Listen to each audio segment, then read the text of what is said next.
Your What thoughts did on that second half, and you were able to come back out after. I know you said you chewed him out at halftime. What you thought of the second half? I don't know if That was his words. Huh? That was their words. So. Oh, it was? Yeah. Maybe I did. I don't Yeah. remember the half that well, but I thought our defense was pretty good the first half, but they're a very good defensive team. They play very hard. They're disciplined. They guard ball screens well. They chase people off the line, and we really talked about that. And when you play someone that does that, you've got to execute good offense, and you've got to have great spacing, and you've got to have great ball movement, and you've got to share it. And we didn't do that very well, and didn't get a lot of good shots. And so maybe I did at halftime. Maybe I did, but sometimes it probably sounds worse to them than it does to me when it comes to out. But I did really, really like the way we played the second half in a million ways, because I did think that we shared the ball and had spacing. And I will say we did find some things that were working as well. Sometimes it takes a little bit like a football game sometimes, it takes a while for the offense to figure out what the defense planned on them, and you just keep figuring out, well, how are they guarding us? And you kind of go to your playbook until you find some things that are giving them trouble, and we did for a bit. They made a good adjustment on that, and he did a great job coaching, but so many great things. We held them 24% the second half. I mean, gosh, if we could just do that every other night, I'd be the happiest coach in the world. The rebounding was very good. Our assists, a lot of assists, a lot of double-doubles, only almost 3. Proud of CJ's minutes. A lot of times we always look at stats, but coaches don't. They look at good minutes, when a guy plays really good minutes.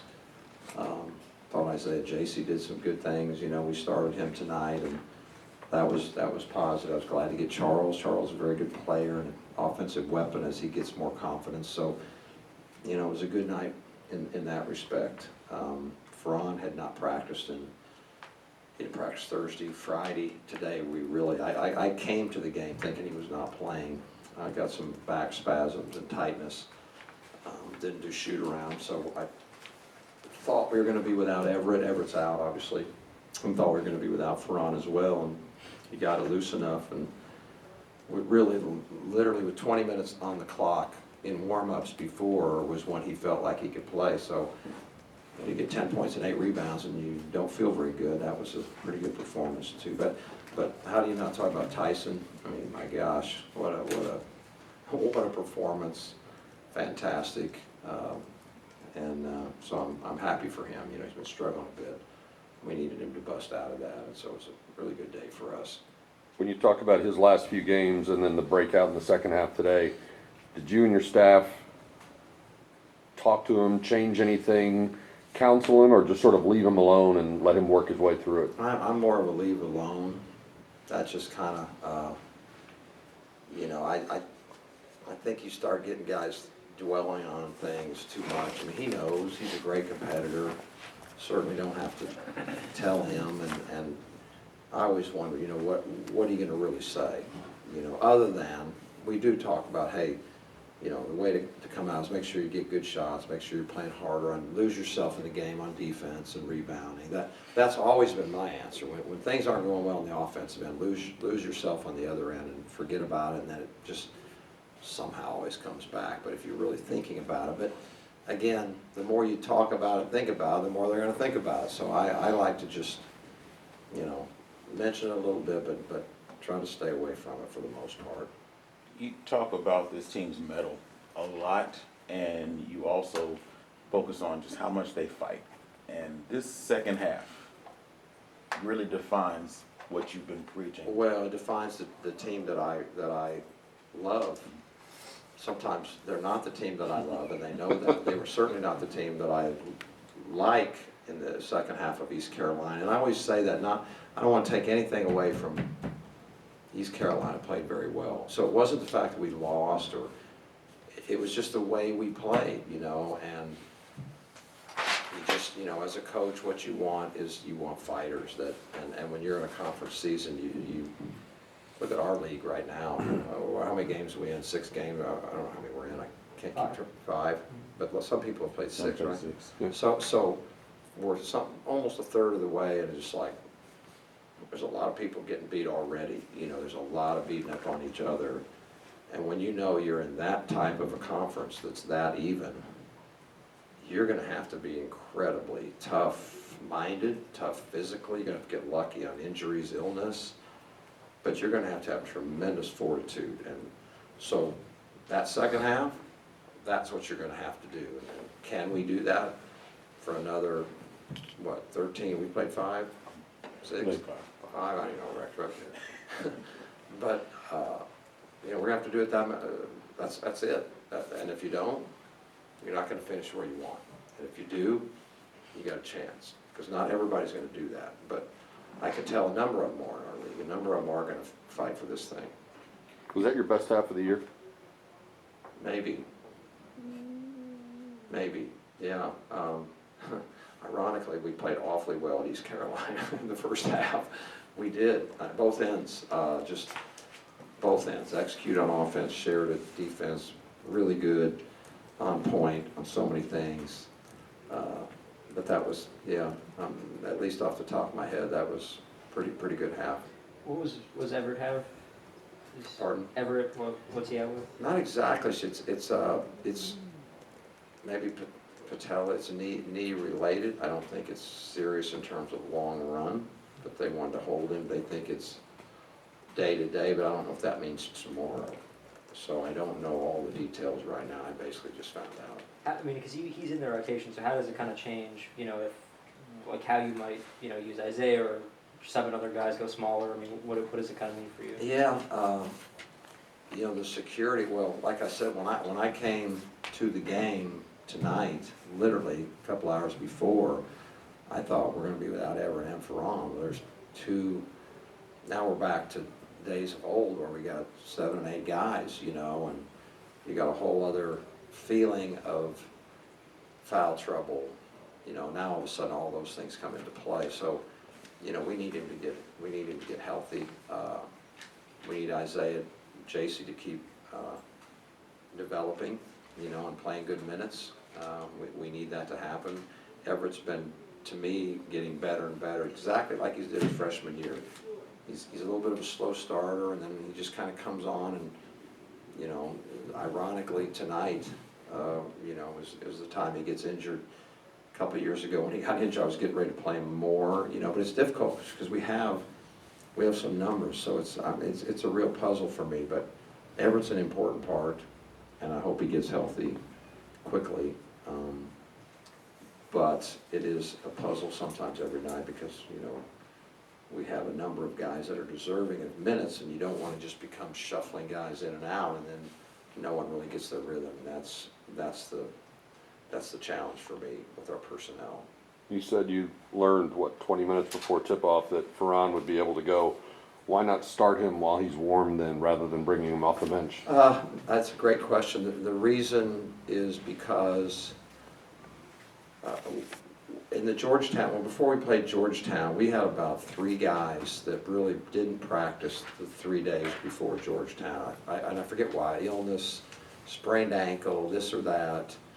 And all our preparation was done by them in a boot and a mask and a thermometer or whatever, you know. And certainly that was not an excuse for losing the game, but I did feel like it contributed to the start of the game where we're a little off center. So, you know, I kind of want to be careful if guys are missing that much practice. At the same time, I felt like I didn't know, and even I was told, like, he feels good enough to play, but he might be in there 3 minutes and lock up, and that's it. So I thought, well, we'll also want to limit his minutes, and one of the easiest ways to do that is don't start him, so, you know, he misses that rotation. So those are the 2 reasons. Can you talk about starting JC over Shagwar? No? Yeah, you know, some things that we grade out that maybe aren't, you know, on these. We don't just grade out from here, just different things from defensive assignments, rebounding percentages, those kind of things. I want Ethan to do better. He can do better. Ethan's a talented and bright player, but sometimes can get less disciplined than I would like. I don't want to be critical of him, but, you know, he's a junior now. And Isaiah does some things defensively, like you see the game started, and I'd never seen them go inside this much. I mean, my gosh, the first 52 times they had the ball, they threw the ball inside, right? I mean, for the very start, and played one-on-one in the post. And Isaiah is a very good one-on-one post defender, as you could see. I think they got one bucket on him, but it was tough. Ethan can be, but at times you see him, you know, get undisciplined, and he'll slap and he'll foul, and, you know, there's a technique there. So it's those kind of things. I want Ethan, it's time for Ethan to, because he's definitely bright enough, but to learn to be disciplined and to really value a lot of the principles that we have been teaching for a long time. We're 11 minutes into this, and we haven't mentioned Isaiah Mike, who also had a double-double. Yeah, I was gonna. And, no doubt, and 3 assists, and 2 blocks, and 2 steals. Is that sort of indicative of his role, that he contributes sometimes quietly? Yeah, sometimes Every night. not so quietly, but he Sometimes, just, you know, right. the thing about him, I know I've said it before, so I'll just say it again and be a broken record, but Isaiah's turned into a mature, a man, you know. He if you had all men out there, if you had all men the way they think and practice and prepare and their emotions, what they're about, you know, when you get to a certain stage of maturity, and I'm not trying to say our other guys are immature, but there is a different level, and when you can have a team full of that, that's when those are the teams that really go far, when everyone really starts to, you know, everybody says when they start to get it. Well, what is getting it? Well, getting it is, I play hard every single day. I value every little attention to detail. If we're working on a principle, we try to do it exactly right. We don't just sort of do it and halfway pay attention and figure I got this, and I stay after late, I come early, I watch a little extra film.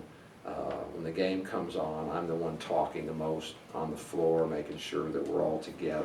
That's when you get it. And if you got 5 guys out there that get it, you got a heck of a team. And we're not there yet, but I'm hopeful, and every single day we're trying to help them understand what it's really going to take with a young team that, you know, has not, they're coming from different programs, some of them have been here when we were struggling, so we don't have really the base that you hope to have when you return guys that are like, this is how we did it as a champions, you know, like we did a few years ago. This is how champions think, and so we're having to, you know, climb that mountain.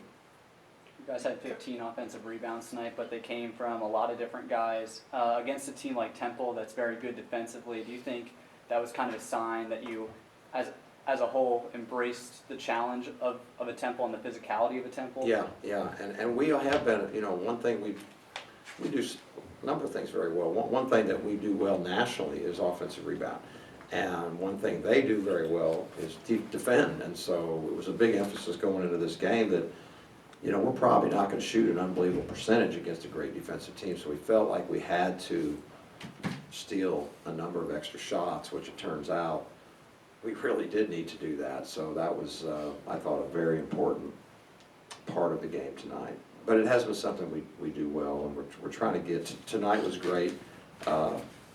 We need to be great on the defensive boards as well. We've been good at times, not so good at times, and this is something we've been preaching. I can't tell you, I'm going hoarse. You have to be a good defensive rebounding team to finish at the upper part of your league. You have to be, and we're trying to gain on it, but we're not unbelievable yet. But tonight, those numbers are. But also, Temple's not a team that, you know, everyone has a philosophy on how many they want to send to the boards, and then everybody has a personality of how tough and rugged they are when they go to the boards. Temple's a great defensive team. They steal the ball a lot. They have great defensive numbers. They've not been a team that's nationally thought of as a great offensive rebounding team. I don't mean that critically. They put some stock in getting back on defense. That's just a philosophy.